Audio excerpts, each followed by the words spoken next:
en vous ayant dit que la croix de Jésus-Christ révèle le 8e mystère des deux princes du monde dans la même Bible, voici le graphique illustratif.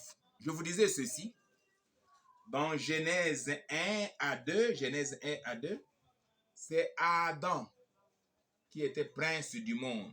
Lui, il était au-dessus et de Satan, de tous les animaux, les oiseaux, les poissons, les reptiles. C'est lui le prince du monde dans Genèse 1 à 2.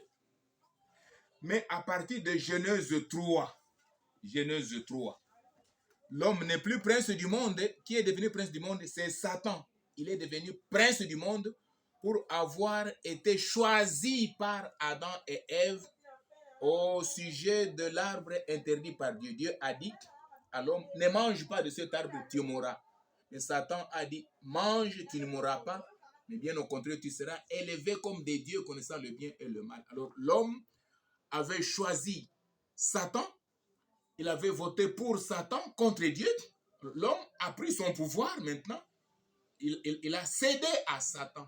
Et dès lors, Satan est devenu prince du monde et l'homme devient esclave de Satan, esclave du péché, esclave de démons. L'homme a perdu son identité à partir de Genèse 3. L'homme n'est plus prince du monde, le prince du monde par vol. Il s'est accaparé par ruse. C'est lui Satan. Genèse 1 à 2, l'homme, c'est lui qui fut prince du monde.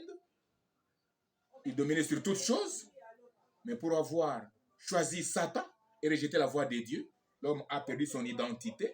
L'homme devient maintenant esclave de Satan et Satan devient prince du monde entier depuis lors. Selon qu'il est écrit dans Jean chapitre 14, verset 30. Qui est prince du monde? Et quel monde? Le monde ténébreux. C'est lui Satan. C'est à suivre.